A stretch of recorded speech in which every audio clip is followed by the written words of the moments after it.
أعوذ بالله من الشيطان الرجيم ولقد كذب الذين من قبلهم فكيف كان نكير. Жана соң алардан мурдагылар жалганга чыгарды. Кандай болду менин азабым дейт Алла Таала. Мекке мушриктери, Мекке кафырларынан мурда дагы коомдор болгон бизге чейин туугандар. Нух пайгамбардын коому, Ад, Самуд дегендер, алар дагы пайгамбарларын жалганга чыгарышкан. Жана пайгамбарлар алып келген нерселерди жалганга чыгарышкан. Жыйынтыгында Алла айтып атат, кандай болду менин азабым аларга билесиң? Алла аларды кандай азаптады? Эскертип атат, кандай болду? Факайфа кана накир. Менин аларга азап түшүрүм кандай болду? Аларга кагуум кандай болду? Ошондуктан пайгамбарларды жалганга чыгаргандар акылына келсин. Пайгамбарларды жалганга чыгарбагыла. Жараткан Алла Таала аларды өзү жиберип атат. Элчи кылып атат, үлгү кылып атат, өрнөк кылып атат. Лакад кана лакум фи расулиллахи усватун хасана. Чындыгында силер үчүн Мухаммад алейхиссаламда эң чырайлуу, эң кооз үлгү бар, өрнөк бар. Эмне үчүн? Не болсо эмне болуптур? Ошондой акылдуу, ошондой жакшы чырайлуу жолдомону алып жашаган аракет кылыш керек. Пайгамбарыбызды үлгү кылып атпайбы Алла Таала? Аркасынан карап түздөнгүлө деп, үйрөнгүлө деп, окшошкула деп, ээрчигиле деп. Алла субхана ва таала буйрук берип атпайбы? Мына кетуганда. Каддабат qablahum qawmu Nuh wa ashabur ras wa Thamud wa Ad wa Fir'aun wa ikhwanu Lut wa ashabul Ayka wa qawmu Tubba kullun kaddaba rusul fa haqqa wa'id.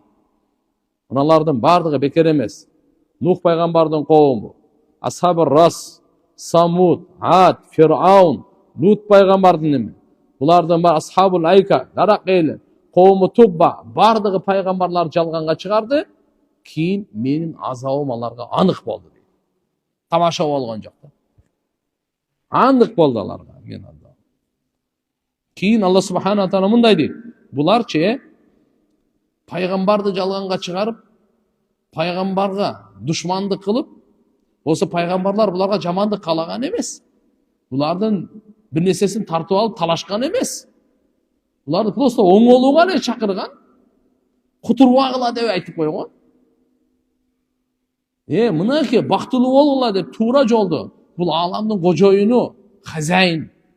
Ошонун айтканындай жашагыла деп айтып койгон үчүн душмандык кылып. Анан ким пайгамбарга каршы чыкса, чындыгында пайгамбарды жиберүүчүгө каршы чыккан болот. Пайгамбарларды ким жиберди? Алла жиберди. Эми карап туруп эмне дейт? Факуннан ахадна бидамбихи. Ар бири биз өзүнүн күнөөсү менен кармадык. Фаминхум ман арсална алейхим хасиба. Алардын кээ бирлерине биз асмандан таш жаадырдык. Ва минхум ман ахазатхум сайха. Кээ бирлеринин кыйкырык кармады. Кыйкырык жүрөк ана. Жабраил периште bir кыйкырганда кулак, жүрөк жарылып кетти. Bir кыйкырганда кулак, жүрөк жарылып кетти. Катуу үн бергендечи, мыналар жарылып кетет. Катуу үн бергенде эмне болот экен? Бул махлуктун эмнеде кичинекей эле үн. Адамдардын үнү, же болсо адамдар бир жасап алган бир өтө жаман катуу үн, а периштенин үнү кандай ал? Мээлер айрылып кетет. Ушуну айтып атат мынакей. Ва минхум ман ахазатхум сайхату.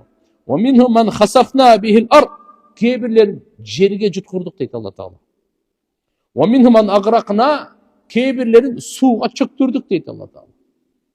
Жер менен асман бардыгын көргөн, бардыгына күбө болгон. Сиз биз мына кече жакында эле келдик да. Болсо бул ааламда пайгамбарыбыз саллаллаху алейхи вассалам бул акыркы пайгамбар. Пайгамбар саллаллаху алейхи вассалам да мурда 124 миң, bir rivayette 120 миң, bir rivayette 200 миңге жакын пайгамбар келген, акыйкатын Алла билет. Болжолдуу сандары кыскасы 100 миңден ар. Элестетиңиз канча эл бол пайгамбарлардын саны. Адамдардын саны Нух пайгамбардын доорунда канча адам болгон? 950 жыл ал дават кылган. 1000 жыл жашаган алар. 1000 жыл азыр баарыбыз өлбөй жашай береличи, жер бетинде канча болот экен санайбыз. Азыр бир 60-70 эле өлүп эле ушунча көбөйүп атабыз. Так мына туугандар. Кимди кандай кылган? Ва ма кана Аллаху лиязлимахум валакин кану анфусахум язлимун. Алла. Эми айтышыңыз мүмкүн да тууган.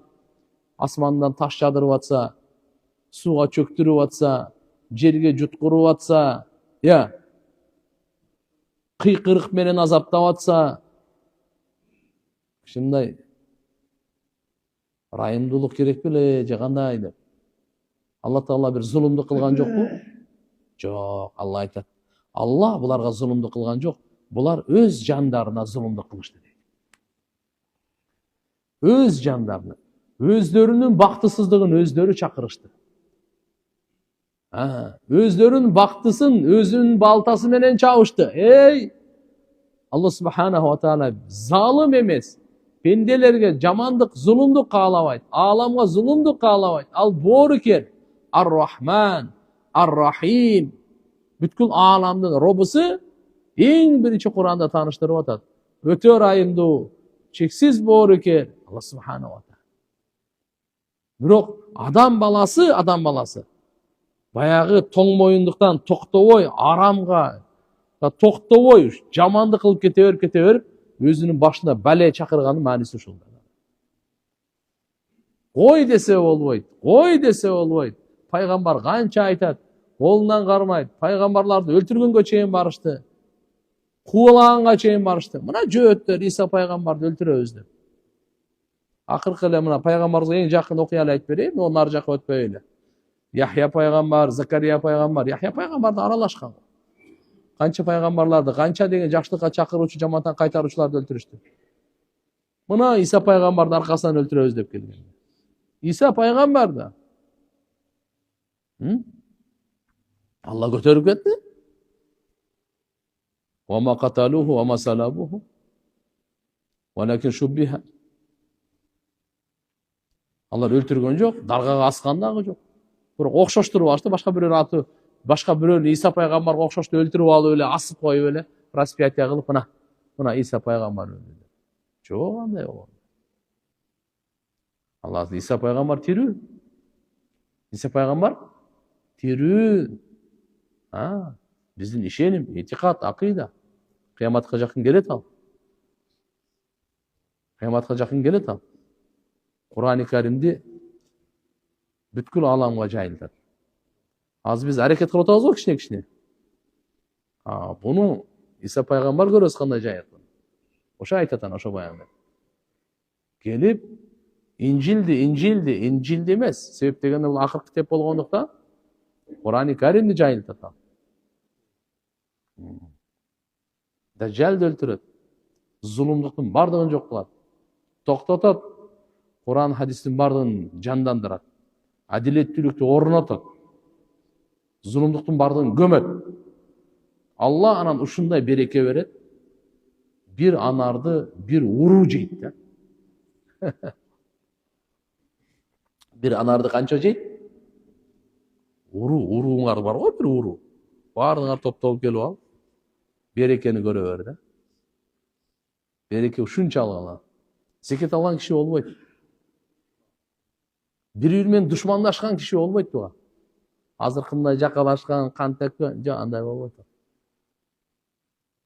Ал келип бардыгынан алхамдулилlah Алланын динине кылып. Мейли. Демек, мыналардын бардыгын туган адам баласы өзүнүн жаман амалынын кесепетинен башына тартат. Ошондуктан адам баласы туган биз оңолойлу, оңдогонго аракет кылайлы, оңдогонго бири-бирибизге жардам берейли. Өзүбүз оңолойлу, башкаларды оңдогонго аракет кылайлы, бири-бирибизди оңдогонго жардам берейли. Кантип китебибиз Кур'ан-ы Карим алдыбызда турат. Мурунку окуялардан сабак алайын.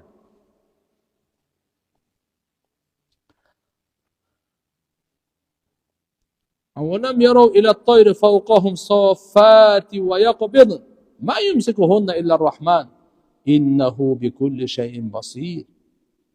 Keyin Allah subhanahu wa ta'ala aytadi. Emne alар көрүшпөдүбү? канаттууларды, үстүлөрүндөгү канаттарын жайып жана жыйып учкандары. Алла Таала биздин назарыбызды кичине бир акыйкатка бурмакчы болду. Мына асманда учкан канаттууларды кичине карап койгула. Кээде канатын жаят, кээде жыят. Буну Алла субханаху ва таала ма юмсикухунна илля рахман, мээримдүү Алла гана кармап турат буларды дейт. Мына мейкиндикте, боштукта Алла гана кармап турат буларды. Болсо алар да жерге деле конот. Жерде деле басып жүрөт. Биз басып жүргөндөй эле. Жерде деле жатат. Жерде деле суу ичет. Дан издейт. Бала чакалуу болот. Тарбия кылат. Учурат, бастырат, өстүрөт, багат дегендей. Бири-бири менен баш кошот.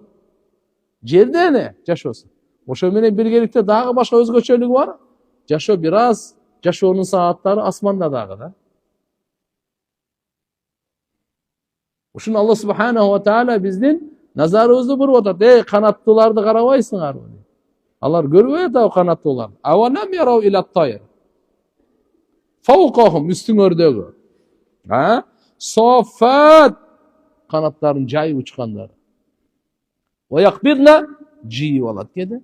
Кээде канатын жайып алат. Бир 2-3 жолу акыры. Ушундайбы? 3-4 жолу берип коет кайрадан. Аллаху акбар. Ушуну Кур'анда Алла айтат, Алла кармап турат дейт мына мейкиндикти. Томонон түшүп кетпестен, көтөрүлүп кетпестен. Алла кармап турат мейкиндикти. Иннаху би кулли шайин басир.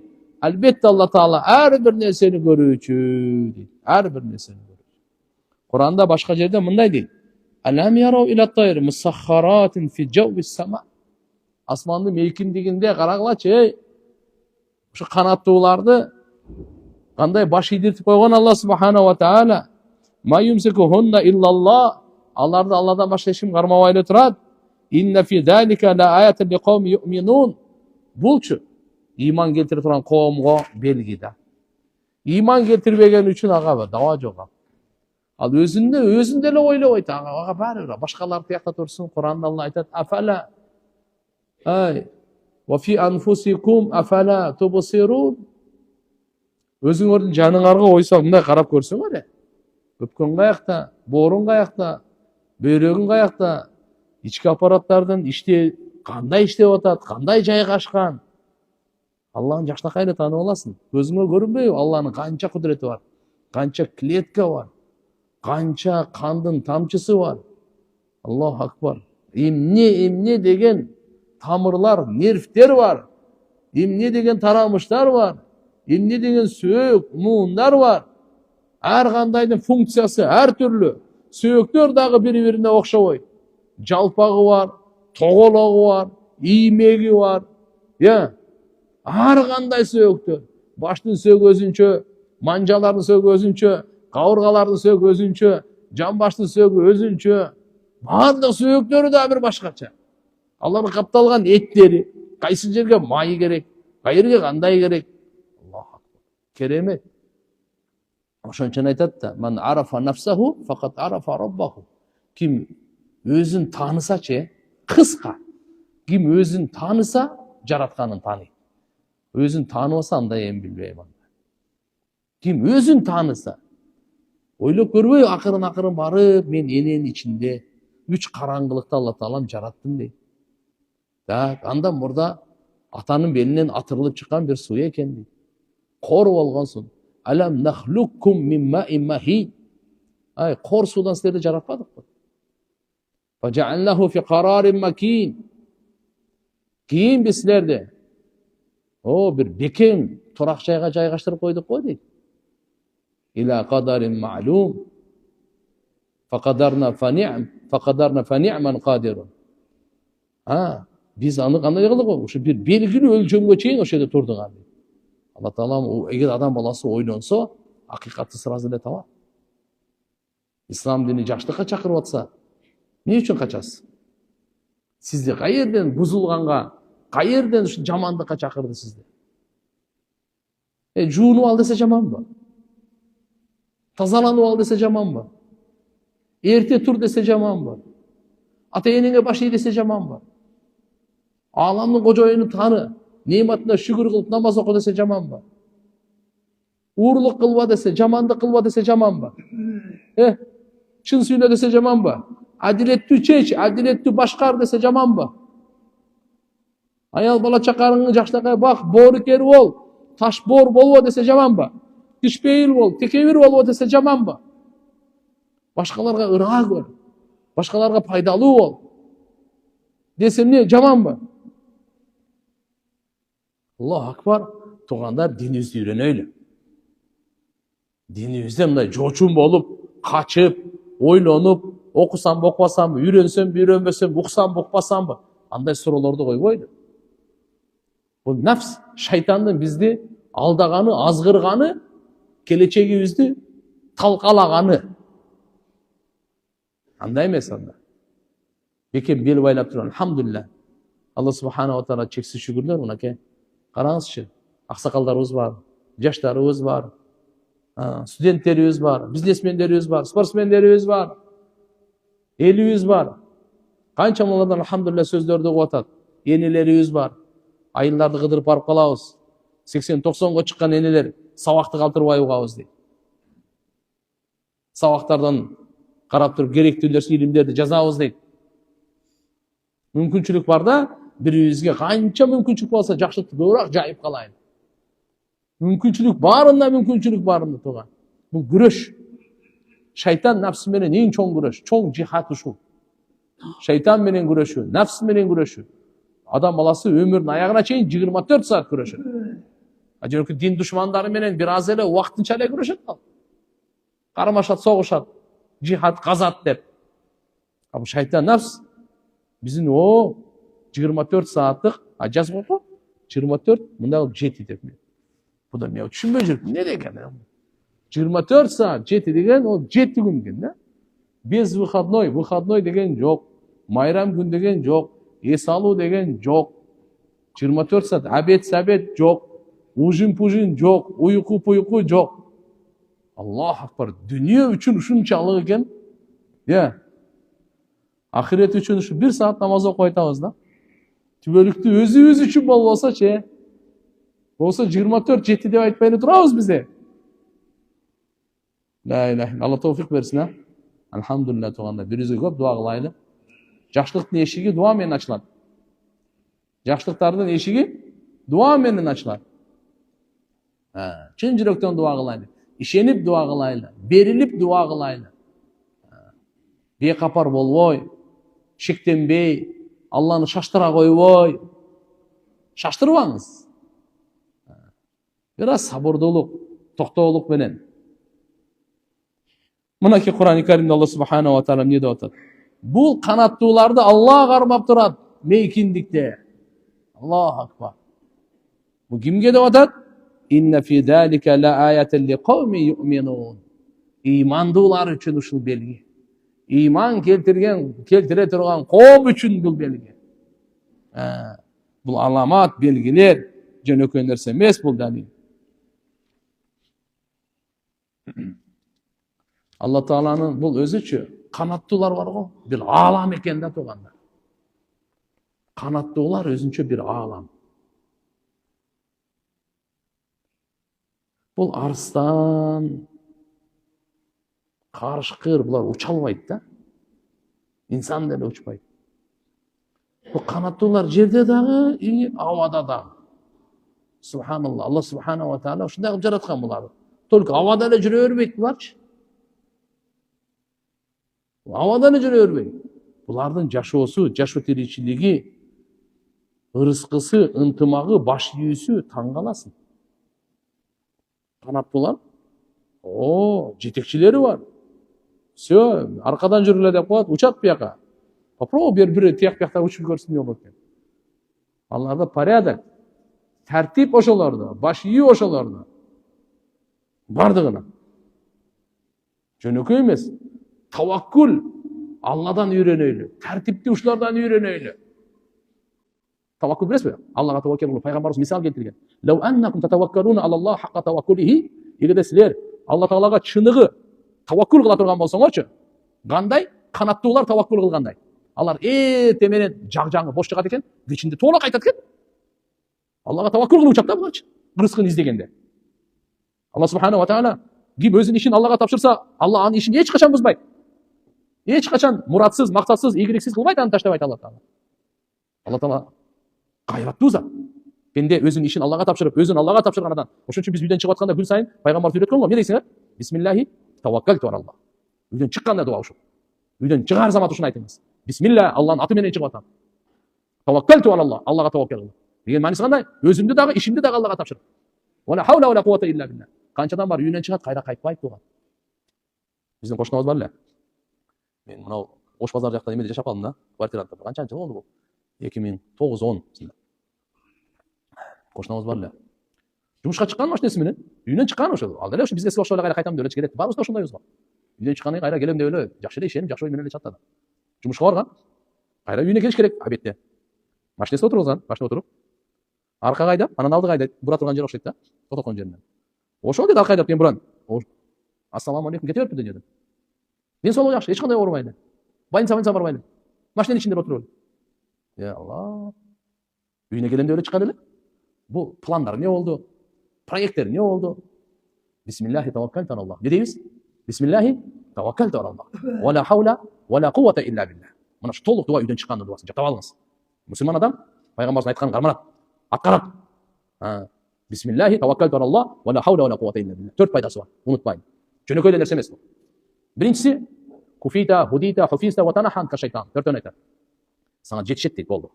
Сага жашооңо эмне керек болсо, ушу дуаны окудуңбу? Жетишет сага. Так. Экинчиси, сен сакталдың дейт. Жаман нерселерден, шайтандан азыр чын жүрөктөн ушуну окуңуз, маанисине көңүл буруп. Аллахым иншалла үйүңүзгө кайтып келгенге чейин жамандыктан, өзгөчө шайтандан азгырууга, арам нерселерден сактайт аны. Үчүнчүсү, сага хидаят, туура жолдомо берилди дейт. Төртүнчүсү, сенден шайтан узак качты дейт. Бул дуаны окугандан кийин шайтан айтат экен. Бул коргонуу дуасын окуп алды. Эми бесполезно буну азгырып, тияк жүдөп, убакыт өткөрбөй башкаларына аракет кыла берейин деди. Мына туугандар ушунда биз дуа кылайлы. Айтып атканым, бул канаттуулар бир аалам экен.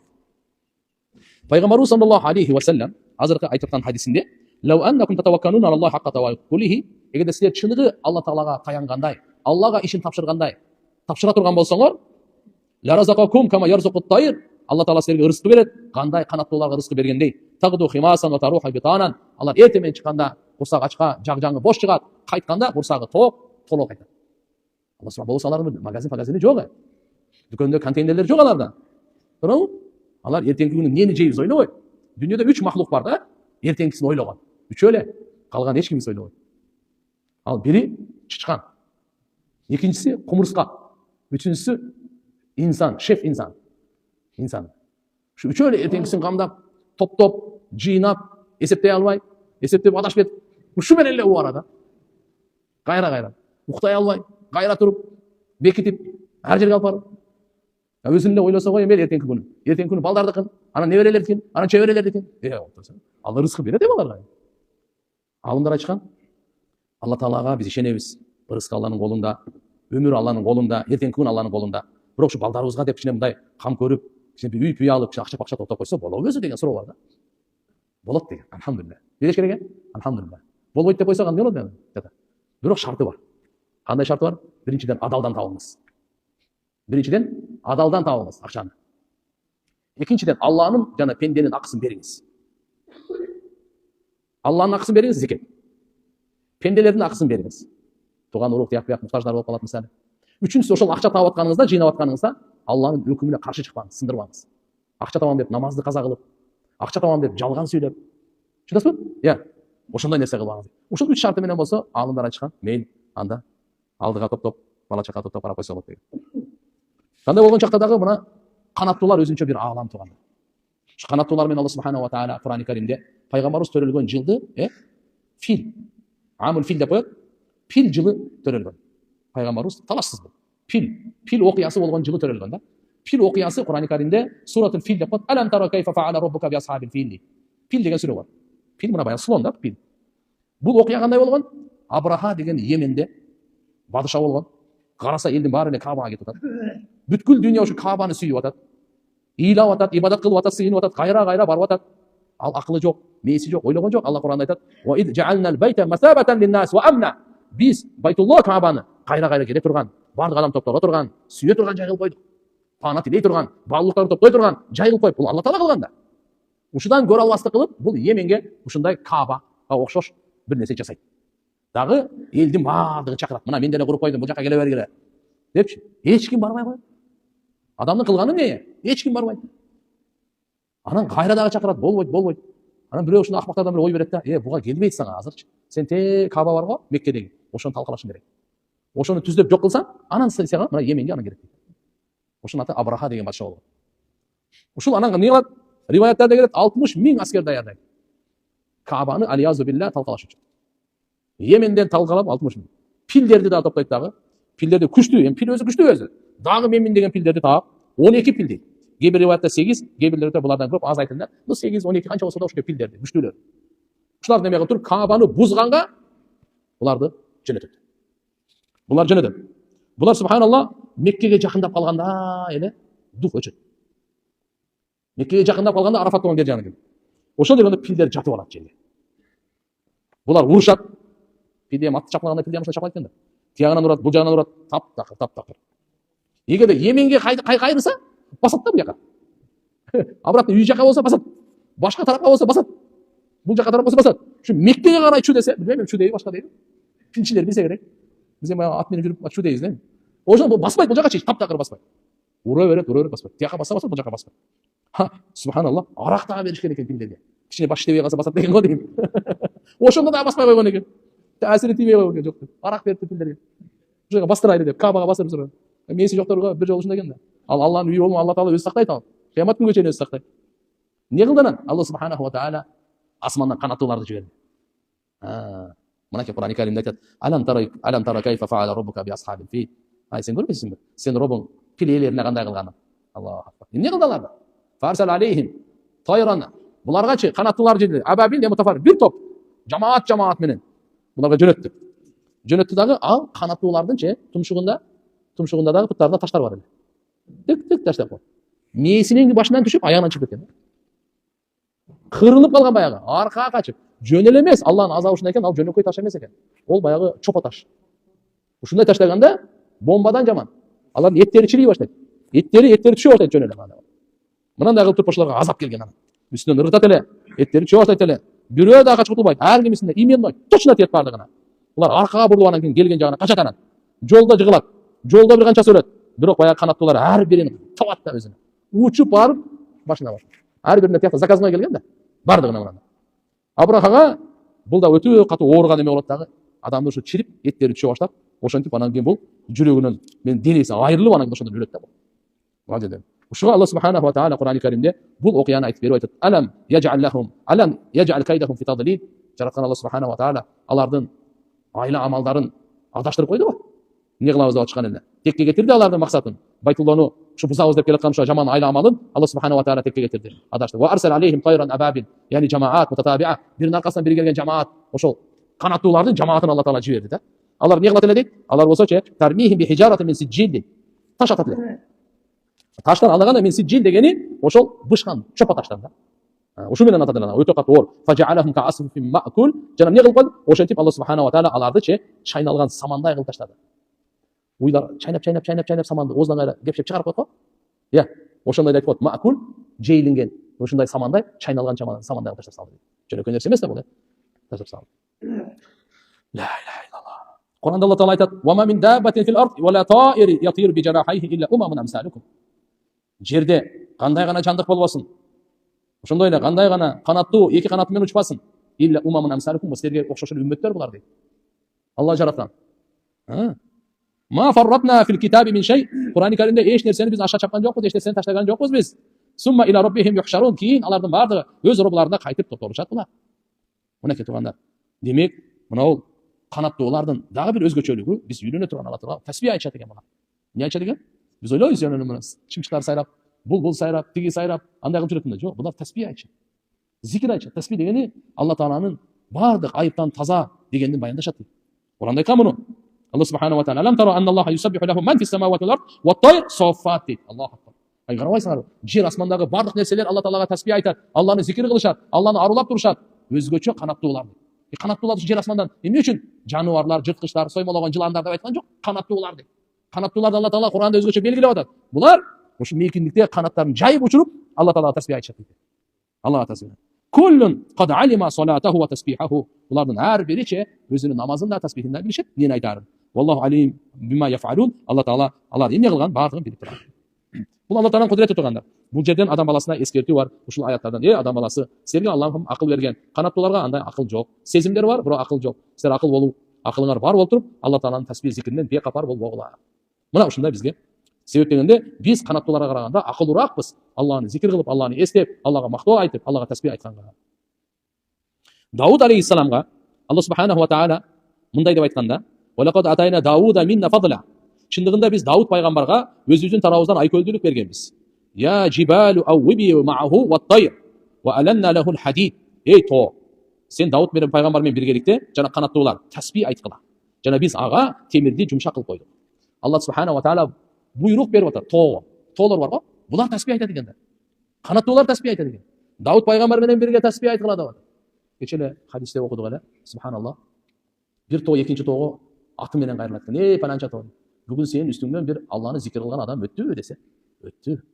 Машалла. Куттуу болсун. Куш кабарлуу бол. Мен үстүмдөн өткөн жок экен. Тоого сыймыктана деген. Ким ошо тоонун үстүнөн зикир кылып өтсө, Алланы эстеп өтсө, башка тоого караганда бул сыймыктана деген. Мен үстүмдөн зикир кылып Алла Тааланы эстеп өттү деп. Аллаху акбар. Пайгамбар саллаллаху алейхи ва саллям Меккеде жашаганда пайгамбарчылыкка чейин эле Хазрет Али разыяллаху анху айтат, бир жолу чыгып калып, тоолор пайгамбарыбызга салам айтат эле. Эмне айтат эле? Дарактар, таштар пайгамбар саллаллаху алейхи ва саллям тааныйт эле, салам айтат эле. Демек канаттуулар өзүнчө бир чоң аалам. Түрү көп булардын субханалла. Өзгөчөлөр. Кимиси кээ-бирлеринен чоңу, кээ-бирлеринен качат. Аллаху акбар. Чымчыктар өзүнүн паралары менен кээде жүрөт мисалычы. А бирок чоңураак ителги, куш, жана башка, бүркүт жана башкалардан алар менен аралашпайт, башка жашайт. Качып жашайт. Булардын бардыгына өзүнчө сезим, өзүнчө Алла субханаху ва таала рызкылар берген, жөнөкөй эмес. Табараниде риваятында келет, Абу Зар разыяллаху анху айтат, пайгамбар саллаллаху алейхи ва саллям дүйнөдөн кайткандачы бир дагы нерсе таштап кеткен жок дейт, айтпай коюпчу. Бардык нерсени толугу менен айтып кетти. Ва матаирун юқаллибу жанахайхи фил хава илля ва хува ядкуру лана минху илман. Жада калса ошол абадагы учуп жүргөн канаттуунун дагы бизге тиешелүү илимин айтып кеткен дейт пайгамбарыбыз. Таштаган эмес эч нерсени. Абу Зар разыяллаху анху айтат: "Ма бақия шайъун юқаррибу минал жанна ва юбаиду минан нар илля ва қад буйина лакум." Бейишке жакындата турган, дозоктон узак кыла турган бир дагы нерсени калтырбай пайгамбарыбыз саллаллаху алейхи ва саллям силерге баян кылып берди. Яни баянаху Расулуллах саллаллаху алейхи ва саллям. Бейишке жакындата турган амалдарды, дозоктон узак кыла турган амалдарды бирин дагы таштабастан пайгамбарыбыз саллаллаху алейхи ва саллям бардыгын баян кылып берген бизге туугандар. Ошонун арасынан вакат танавала Расулуллах саллаллаху алейхи ва саллям зикрал авалим хата алим ат-тайр. Бүткүл ааламды пайгамбар саллаллаху алейхи ва саллям курчап айтты. Бейиш чоң нерсе, дозок чоң нерсе. Бейиштин туурасы 7 жер 7 асман. Узундугу Алла билет. Туурасы канча экен? Ошончо чоң бейишти айтып берген анан бул дүйнө эмне болуп калды? Пайгамбар саллаллаху алейхи ва саллямга ошончо чоң бейиште эмне бар, кандай экенин бардыгын айтып берген Алла Таала бул дүйнө эмне болуп калды? Биз жашап аткан дүйнө өтө кичинекей. Биринчи асмандын алдында чөлдөгү шакектей. Биринчи асмандан жашап аткан жерибизден биринчи асманга чейин 500 жылдык сапар. Биз өмүр бою сапар кылсак, 70 жыл жашасак, 80 жыл жашасаң дагы эле жетпейсиң биринчи асманга. Сапарды баштасаң, түнү күнү уктабай. 500 жылдык сапар деген риваятта. Биринчи асман 7 жериң менен биригип, экинчи асмандын алдында чөлдөгү шакектей. Биринчи асмандан экинчи асманга чейин 500 жылдык сапар деген. 2ден 3, 3ден 4, 4ден 5, 5ден 6, 6ден 7ге кудум ушундай. Эми ушунун баардыгын ушу 7 асманды узунунан чозуп берсең, жерин кошуп, бейиштин туурасы болот экен. وسارعوا إلى مغفرة من ربكم وجنة عرضها السماوات والأرض أعدت للمتقين. Силер шашылгыла. Бири-бириңерден озгула. Робуңардын, жаратуучуңардын кечиримдүүлүгүнө дейт. Алла Тааланын кечиргенине биз шашылайлы. Алла Таала кечире турган амалдарды кылганга, аткарганга шашылайлы. Жана бейишке жарышайлы, жараша турган нерселер мына. Дүйнөдө кубушпай, душмандыкта күчөбөй, биз мына жакшылыкта жарышайлы. Жана ушундай бейиш, ал бейиштин туурасы 7 жер 7 асман, бул даяр кылынган Кудайдан корккон таквалар үчүн. لا إله إلا الله.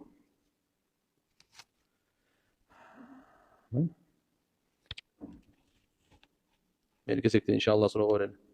Алла Таала барыбызга товфик берсин. Кудай кааласа туугандар, баарыбыз тобо кылайлы. Ушу күнгө чейин жараткан Алла Тааланын Dinin үйренбей же хош көңіл болып жашаганыбызга Құда қаласа иншалла бұдан ары үйренебіз иншалла. Динди үйренөйлү, динге аракет кылайлы, билейли, илим алайлы, амал кылайлы, башкаларга дават берели, чакырайлы.